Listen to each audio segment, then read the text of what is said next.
வணக்கம் உறவுகளே. இப்போ நாங்கள் எங்கே நிற்கிறோம்னு சொன்னால், மானிப்பாய் பட்டினத்தில் இருக்கக்கூடிய மானிப்பாய் மருதடி விநாயகர் ஆலயத்தில் தான் நிற்கிறோம். இன்றைக்கு கஜமுகாசுரன் போர். கஜமுகாசுரன் போர் விநாயகர் ஆலயங்களில் மிக சிறப்பாக கொண்டாடப்படும்.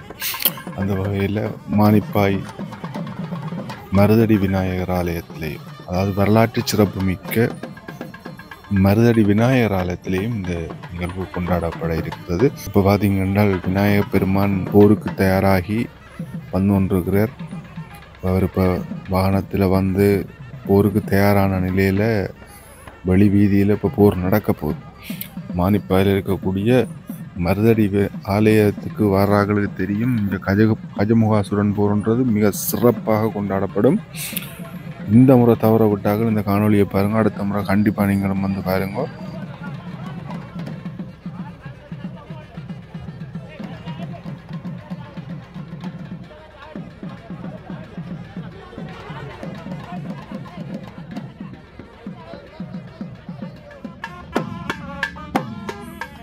எங்களுடைய பாரம்பரிய கலைகள், அழிந்து போன கலைகள் மீள இப்போ குறிப்பிட்ட அண்மை காலமாக இந்த கலைகள் எல்லாம் மீள புதுப்பிக்கப்பட்டு வருது.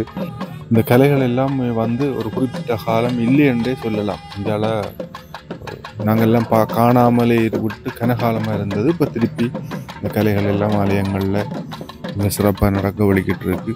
உண்மையிலே மகிழ்ச்சியான விஷயம். இந்த ஆலயங்களில் திருவிழாக்கள் வர்றது உண்மையிலே என்னென்னு சொன்னால், இந்த கலை கலாச்சாரம் பண்பாடுகளை பேணுவதற்காகவும் கட்டி காப்பதற்காகவும், அதை இன்னும் அந்த அந்த கலாச்சார பின்னணியோடு நாங்கள் வாழணுமன்றது வலியுறுத்துறதுக்காகத்தான் இந்த ஆலய திருவிழாக்கள் பண்டிகைகள் இருக்குது. அந்த வகையில் இப்போ எங்களுடைய பழைய கலைகள் மீள புதுப்பிக்கப்பட்டு வர்றது மேலே சந்தோஷமான விஷயம். இப்போ எல்லா ஆலயங்கள்லேயும் இந்த மாதிரியான இந்த பொய்க்கால் ஆட்டங்கள், குதிரை ஆட்டங்கள், மயிலாட்டம், ஒயிலாட்டம், அது இதுன்னு சொல்லி நிறைய திருப்பவும் எங்களுடைய பாரம்பரிய கலைகள், தமிழர்களுடைய சிறப்பான பாரம்பரிய கலைகள் இப்போ திருப்பவும் எங்களுடைய ஆலயங்களில், எங்களுடைய பாரம்பரிய கலைகளை நாங்கள் அழிஞ்சு போகவிடக்கூடாது. அது எல்லாமே வந்து திரும்ப திரும்ப வரான மக்கள் ஒன்று கூடுகின்ற நிகழ்வுகள், அதாவது குறிப்பிட்ட ஆலய திருவிழாக்கள் போன்ற பல்வேறு நிகழ்வுகளில் இதுகளையெல்லாம் அரங்கேற்றணும். அடுத்த தலைமுறைக்கு எங்களுடைய பாரம்பரிய கலைகளை கடத்தி கொண்டு போய் சேர்க்கணும்ன்றது தான் மிக முக்கியமான விஷயம். நீங்கள் இப்போ திருவிழாவை பார்க்கலாம். அங்கால கஜமுகாசுரனோட போர் புரிகிறதுக்கு விநாயகப் பெருமான் வந்து கொண்டிருக்கிறார். போர் நடந்து கொண்டு, உக்கிரமான போர் அங்கால நடந்து கொண்டே இருக்குது. இப்போ நீங்கள் பார்க்கலாம் இந்த இதுகளில் என்ன மாதிரி நடக்குதுன்னு நீங்கள் பாருங்க.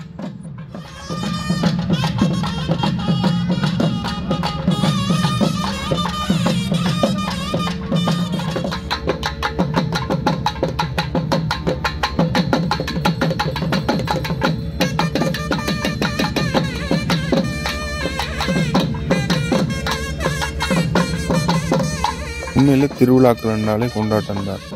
எங்களுடைய கலைகள், எங்களுடைய பண்பாடு, எங்களுடைய கலாச்சாரம், இந்த சிறுவர்களையும் இந்த இடங்களில் கூட்டி வந்து அவர்களும் எங்களுடைய இதை தொடர்ந்து, இப்போ நாங்கள் ஆரம்பத்தில் இருக்க எங்களை சின்னல கூட்டிக்கின்னு போயிட்டோம்.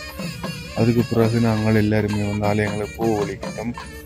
அதே மாதிரி இப்போ எல்லாருமே வந்து இதை பின்பற்றணுமன்றது உண்மையான சரியான விஷயம். இந்த கோயிலில் பார்த்திங்கன்னா சின்ன நிறுசுகளை பார்க்க ஒரு சந்தோஷமாக இருந்துச்சுங்க. அப்பா மேலே தோளில் இருந்து கொண்டு அந்த நிகழ்வுகளை கண்டு கழிக்கணும் எல்லாருமே வந்து. இந்த இதுகள் எல்லாமே வந்து அங்கே தான் கண்கொள்ளா காட்சியாக எல்லாமே ஒருங்கிணைஞ்சு இருக்கைக்குள்ள ஒரு கண்கொள்ளா காட்சி. இப்போ நிறைய பேர் இதை மிஸ் பண்ணியிருப்பீங்க. இந்த காட்சிகளை பார்க்குறதுக்கு வேலைப்பழுகள் வந்து வேறு பல காரணங்களால் உங்களை வர முடியாமல் இருக்கும். சிலருக்கு வந்து புலம்பெயர்ந்து இருக்கிறதால இதுகளை காண சந்தர்ப்பம் இல்லாமல் இருக்கும். எல்லாருக்கும் அது ஒரு சந்தர்ப்பமாக தான் நாங்கள் அந்த காணொலியை பதிவு செய்திருக்கிறோம். பாருங்க வடிவா.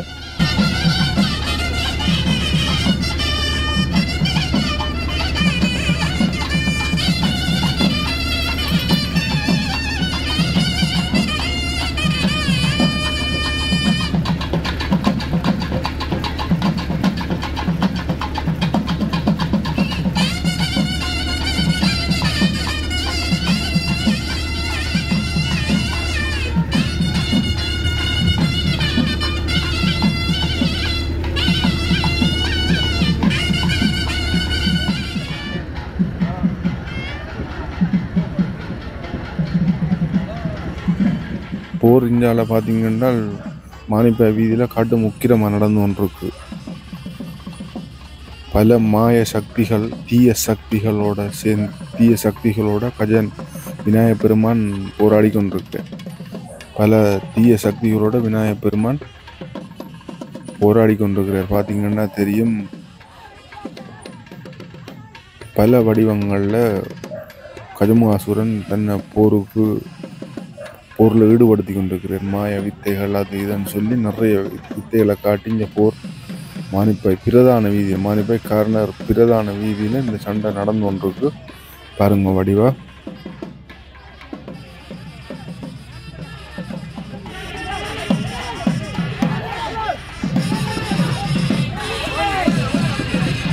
இப்போ ஒன்றை சொல்லணும் என்னென்னு கேட்டால், இந்த சுவாமி தூக்குறது இந்த மாதிரியான விஷயங்களில் மானிப்பாய் மருதடி விநாயகர் ஆலய இளைஞர்களை அடிச்சுக்கிறதுக்கு ஆக்களை இல்லைன்னு சொல்லலாம். என்னென்னு சொன்னால், மிக கஷ்டப்பட்டு இந்த மாதிரியான வேலையில் இது தொடர்ச்சியாக நீங்கள் பார்க்குறாங்களே தெரியும்.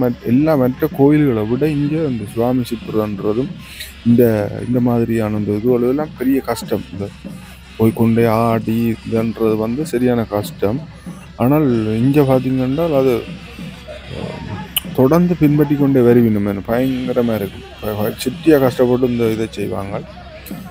அதெல்லாம் பார்க்குறதுக்கு உண்மையிலே சந்தோஷமாக இருக்கும். அதெல்லாம் ஆனால் சரியான கஷ்டமான விஷயம். கஜமுகாசுரன் ஒரு அவதாரம், ஒரு மாய வேலை போரில் தோற்கடிக்கப்பட்டிருக்கு.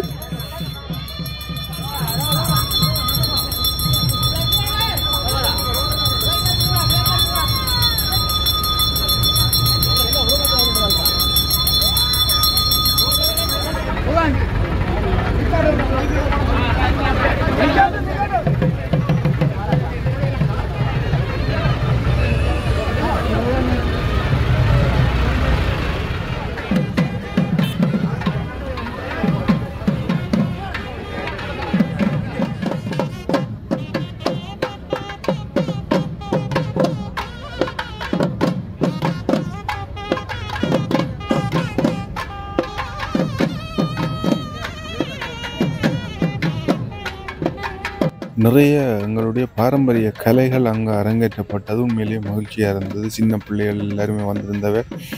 அவைக்கும் எங்களுடைய கலைகள் அப்படி கடத்தப்படுறது இவ்வாறான சந்தர்ப்பங்களில் தான். அந்த அடிப்படையில் இந்த மாதிரியான நிகழ்வுகள் பார்க்குறதுக்கு உண்மையிலேயே மிக மகிழ்ச்சியாக இருந்துச்சு. நல்ல சந்தோஷமாக இருந்துச்சு. பாருங்கள், எங்களுடைய பாரம்பரிய கலைகளுக்கு சந்தோஷமான ஒரு தருணங்களை.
பார்த்திங்கன்னா தெரியும், போர் கடும் உக்கிரமாக நடந்து கொண்டிருக்குது. பல்வேறு தீய சக்திகளை வச்சு கஜமுகாசுரன் போரை ஈடுபடுத்தி கொண்டிருக்கிறார். விநாயகருக்கு எதிராக தொடர்ந்தும் உச்சமான போர் ஒன்று நிலவி கொண்டிருக்கு. இப்போ பார்த்தீங்கன்னா பார்க்குறது அதுதான் கஜமுகாசுரன் போர் என்ற ஒரு இறுதி கட்டத்தை நெருங்கி கொண்டிருக்கிறோம். தொடர்ந்தும் பாருங்க.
பார்த்தீங்கன்னா எங்களோட பாரம்பரிய வீர விளையாட்டு. இப்போ முதல் பார்த்துக்கிட்டிங்கன்னா எங்களுடைய கலாச்சார நடனங்களை இப்போ பார்த்திங்கன்னா எங்களுடைய வீர விளையாட்டுகள் சிலம்பம். இதில் சிலம்பம் முக்கியமானது. இப்போ இல்லையாண்டே சொல்லலாம். 100க்கு 10% அங்கொன்றும் இங்கொன்றுமாக பழக்கப்படுவதாக கேள்விப்படுறோம். இப்போ அந்த விடயங்களும் இந்த திருவிழாக்களில் அரங்கேற்றப்படுறது உண்மையிலும் மகிழ்ச்சியான விஷயம். என்னென்றால் அடுத்த தலைமுறைக்கு இந்த விடயங்கள் கடத்தப்படும். ஏனென்றால் இது எல்லாமே மறந்து போன விஷயங்கள்.